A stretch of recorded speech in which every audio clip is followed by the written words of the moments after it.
See, it's foolish to think that whatever else is occupying your time is going to give you any happiness. That's the first mistake we make. So we get so involved in everything else that we forget that we exist and we are important. And that all of this cannot be done if our mind and body is not sound. See, people have been very close to nature for so many thousands of years. Right? They worked out in the fields, they stopped and stared, smelled the roses. There was a long period of time where people were very connected, not only to nature but to each other too. So the pace of things slowed down and things that mattered became important. Family, your relationships, the food that you ate, just going out for a walk and enjoying the weather. Small things like that. They spent a lot of time raking the leaves out in nature. Now that's not the case. Every minute of every day is spent in the pursuit of money, aka happiness. Somewhere along the line, somebody told you that this job that you have, that's what's going to make you happy. Why? Because it gives you money. And so you're looking, and now especially in the last 10 years, with the smartphone getting so important, you have 2 minutes, you look at it. You have 1 minute, you look at it. Right? There's not a single job that you do without checking to see who said what to whom. Your whole day is spent with unimportant stuff. Someone likes something that you like too. So what? So what? So if I tell you have to spend an entire day just for yourself, just breathing and meditating, you're like, oh my God, the whole day, can you do it in an hour?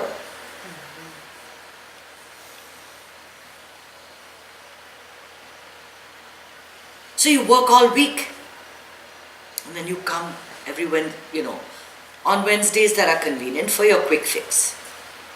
Come, meditate, nice, feeling very good, go back. Now I don't need to do anything for the next 2-3 weeks, I'm fine. Then you come back again.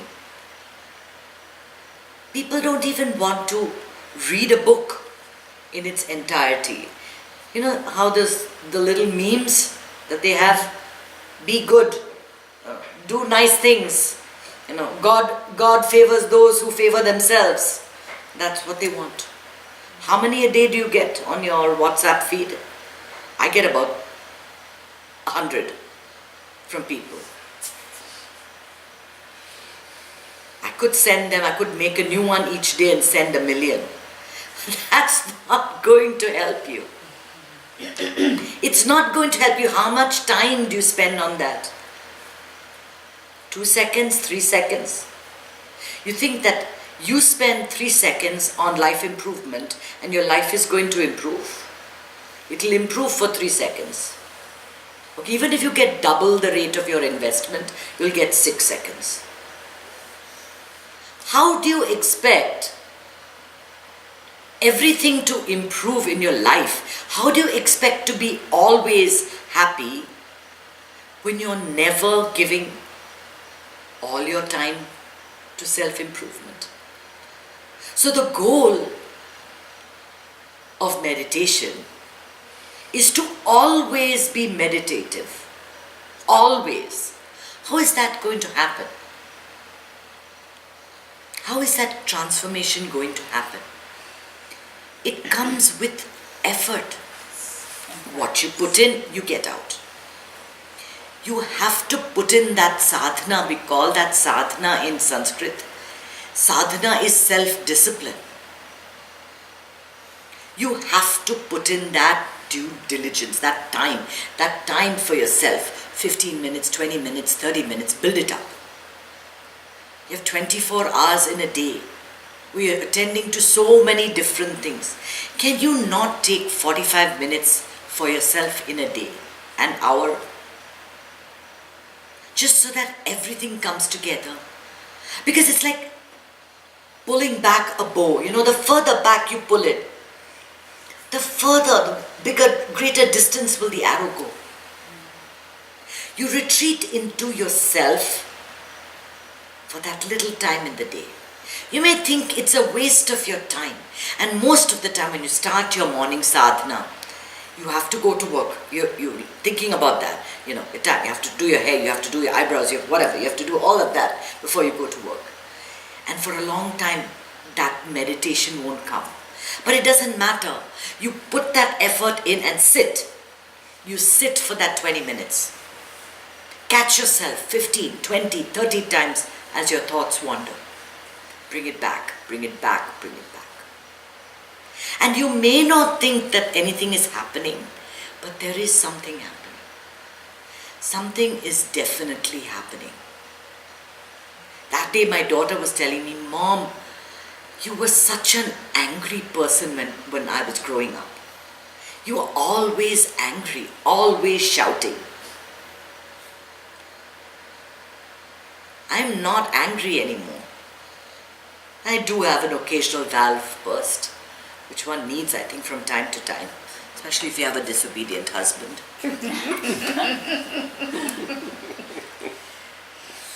But what I'm trying to say is that transformation happens.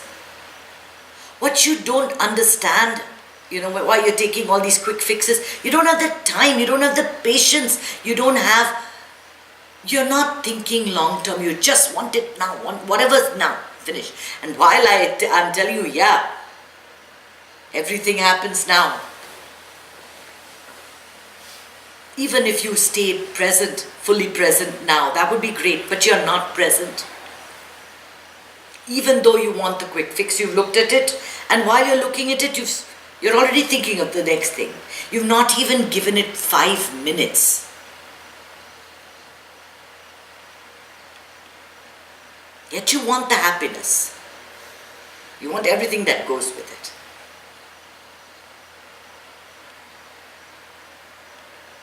A lot of people that come here when they're in very bad trouble, and the suffering is so much. And then things do get okay. Everything follows a cycle in life. You're not always in a down cycle. You'll go into a down cycle and then you'll come up. And the whole idea of meditating like this or teaching you how to meditate is so that when that down cycle comes, you're dealing with it well. You're dealing with it well. You know that there are many people in our group that are going through down cycles and they're doing a great job. They're doing a great job. And that's how it's supposed to be done. With the courage of a warrior. And that only comes because you've put that time in. 2, 3 years is good. There are those that wait lifetimes for enlightenment. And no, we don't want enlightenment. We don't want enlightenment. But we do want to be happy. Everybody wants to be happy, right? Nobody wakes up in the morning and says, today I want to be miserable. Yet they do the very things necessary to be miserable. Why? It's almost as if the whole world is asleep.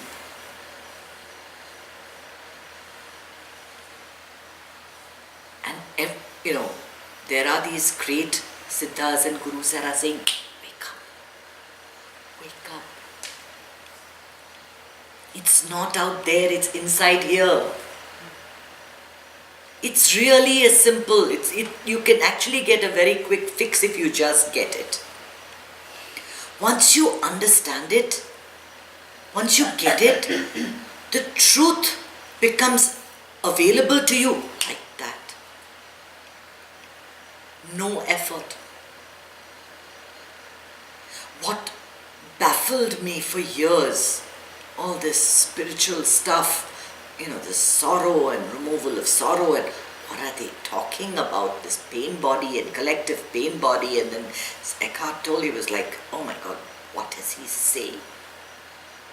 Now, everything he says bounces off my source as if, it's like water, it's like nectar. I don't know how to, it's a comfortable feeling. I know exactly every moment he says that, I'm like, yes, I get it. No effort.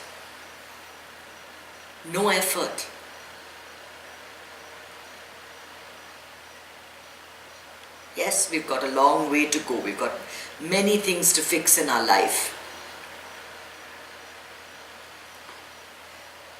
But your spiritual life is so essential. We teach our children so many things. We teach them how to talk to adults, tie their shoelaces, go to school. We don't teach them how to deal with relationships, how to deal with life, how to deal with anger, to sorrow, lust, grief, belief, faith, courage. All these values, have you ever sat down and talked to your children about that? Some of you have, some of you don't have children, but have you been taught that? Spiritual learning is so important. These are life skills that let you float along the river of life. There can be a terrible storm outside. But if you are well prepared, if you have the umbrella, if you have the raincoat, if you have all of that, you can brave the storm. How are you expected to brave the storm if you have not even acquired an umbrella?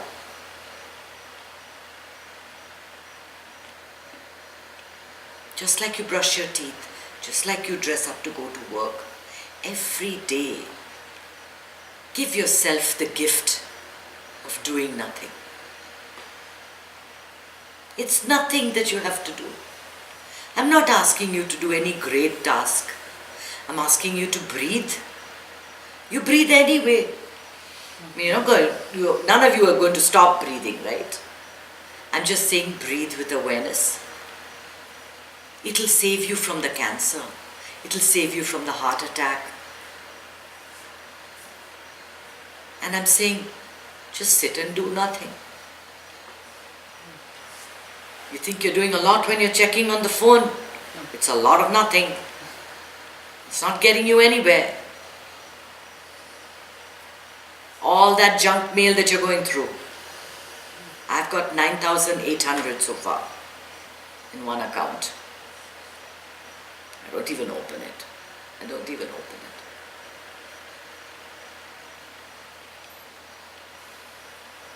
For me, my sadhana is everything. I may do nothing else. Maybe I won't become a New York Times bestseller. Maybe I won't become a celebrity. Maybe I won't be anything. But I'll do my sadhana every day. Why? Because when you do that, your day becomes extraordinary. I have a natural tendency for depression. From years. If I don't do my sadhana, if I don't do my breathing, I will fall so quickly into the trap of my past, of my conditioning, that there won't be any getting out.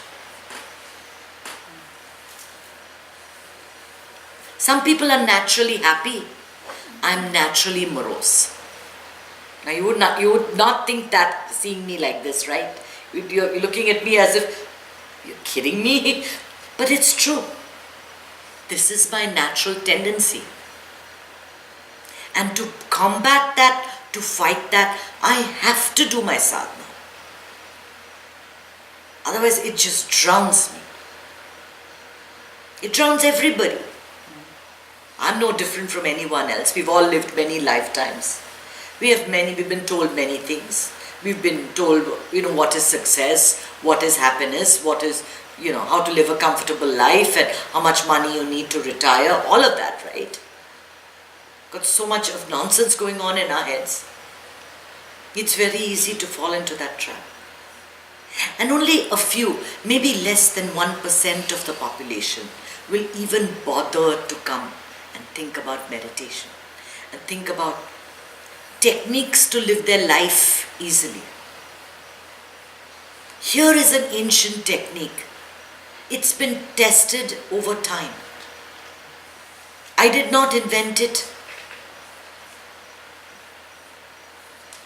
But yes, I propagate it because I know it works. Breathing, meditation, knowledge, 3 things. Like the Trishul of Shiva. So I say Om Namah Shivaya. Shiva always carries a trident. Breathing, meditation, knowledge. These are the 3 things that need to come into your life. All 3 need to come. It's a symbiosis of all 3 elements for everything to get elevated. For you to start floating on that river. Stop sinking. Stop trying to swim upstream against the current and just float wherever it takes you. All our destination is the same. It's all the ocean.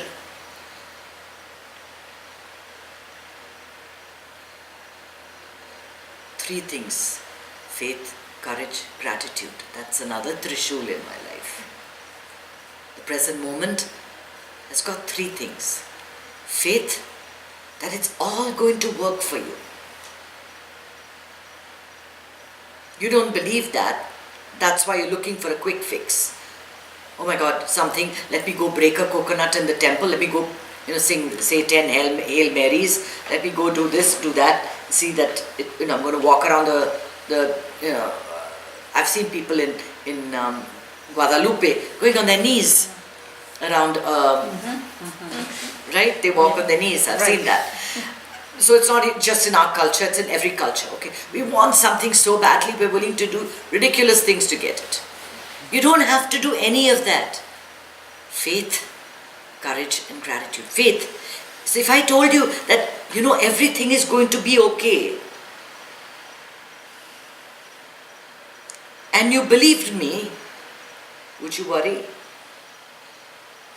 You don't believe me. You don't have the faith. That's why you worry. That's why you're looking for something to fix it. When it gets too much, take a nice whiskey, straight up, vodka, straight up. Oh, nice, everything is fine, the world. But that same feeling, that's the quick fix.